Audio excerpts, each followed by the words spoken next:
At karamihan dun sa birth certificate nakasulat pinanganak sa isang malayong barangay. Pangalawa, ang nagpaanak, kumadrona. Pangatlo, nag-avail ng late registration, a minimum of at least 10 years.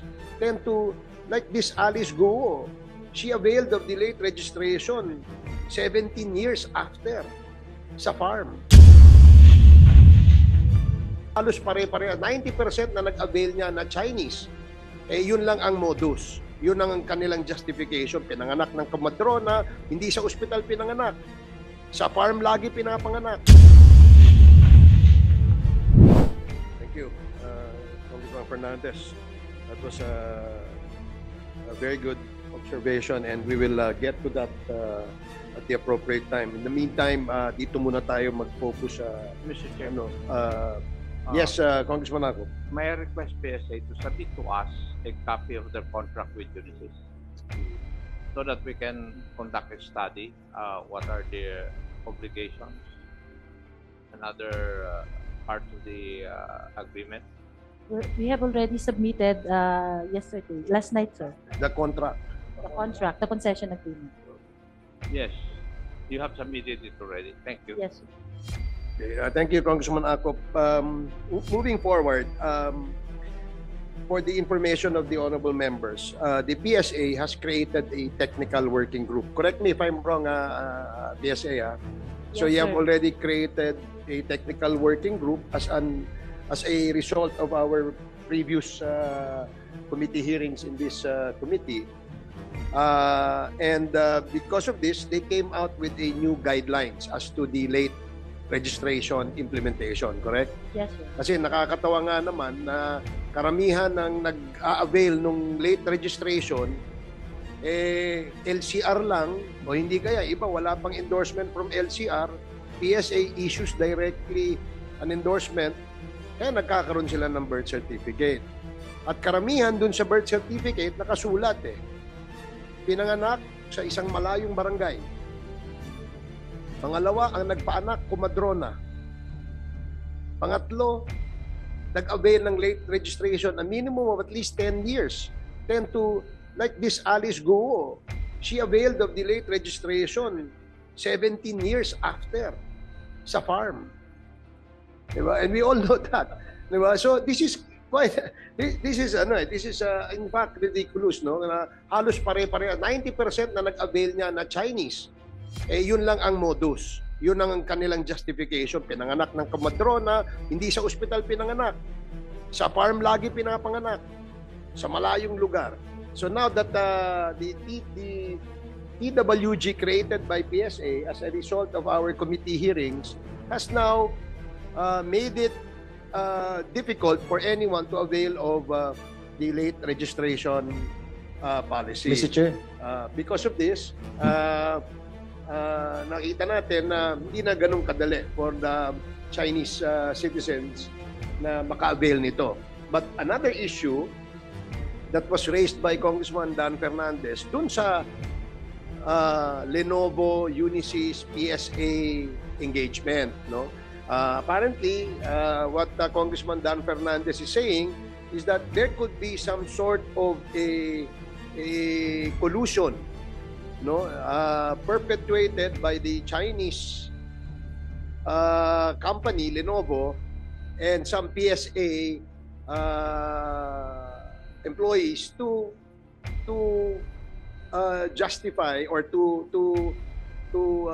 issue a birth certificate to anyone who wishes to avail of the late registration policy.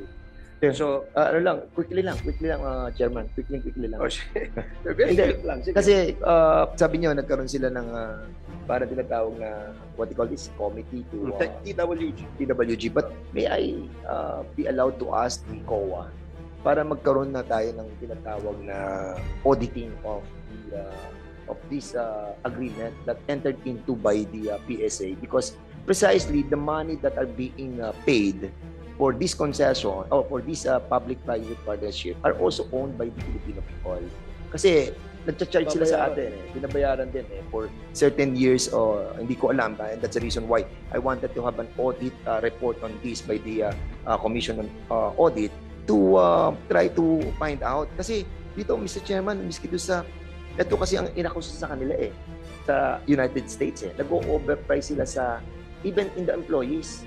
Sa employees nila, Mr. Chairman, binabanggit doon sa kaso ng Homeland Security that in-overcharge nila ang mga employees nila pero kalahati lang ang binibigay sa employee. And would you believe, Mr. Chairman, dito sa Unisys, Philippines, there is 3 to 4 million na sweldo ng isang employee. Merong 500,000, 600,000. So, binobloat nila yung sweldo ng mga employees, and these are being kept by the company itself, which in accordance with the investigation of the Congress of the United States. I think, Mr. Chairman, it's high time for us to include the Commission on Audit to find out 2,000 ang tao ng Unisys. Am I correct? 2,000, meron kayong building na pinagawa at 2,000 ang tao ninyo? Approximately 2,000. Yes, 2,000 ang mga employees nila. And dito sa salary na nakalagay dito, Mr. Chairman, isipin mo meron dito 600,000, Mr. Chairman, pero ano lamang siya, IT service desk analyst lang siya. Oh, meron dito 360,000 to 480 to 840 team leader lang siya. Napaka-generous ng... Kaya nga, nagtataka ako na mabasa ko to, Mr. Chairman, having these salaries being given, gusto ko na mag-apply sa kanila. Can you confirm that, Mr. President? Oh, Mr. Chairman, ito, site lead. Alam mo kung magkano sweldo? 3 to 4 million. Site lead. Website nyo yan. Can you confirm that, please? What's his name?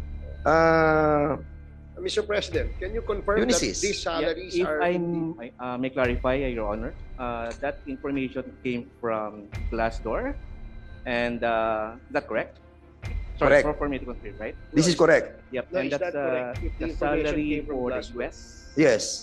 Can you kindly submit to us the salaries of these 2,000 employees? These are not employees of the PSA, These are employees of the Unisys. Okay. For this one, I would like to be clarified, Your Honor, that the contract that we have for PSA is under Unisys Managed Services Corporation. Yes. That is where we have these 2,000 heads Yes. as of the moment, and their salary is actually not that figure that you are stating. We can provide you the details, Your Honor. Please submit to us the true salaries of these 2,000 employees, because yun na nga sinasabi ko sa inyo kanina, merong FBI report sa inyo sa Unisys. Ayan, contractor accused of overbilling the US citizens. At yung sobrang sinesweldo ng mga employees ay napapupunta sa company. Hindi ako nagsabi niyan, Washington Post yan. Yep. Saka yung US Congress. Yep, I acknowledge that, Your Honor. But yeah, would like to get to the specific on that. Detail. Submit to us. Thank you, Mr. Chair. Will do. Thank you, Congressman Fernandez.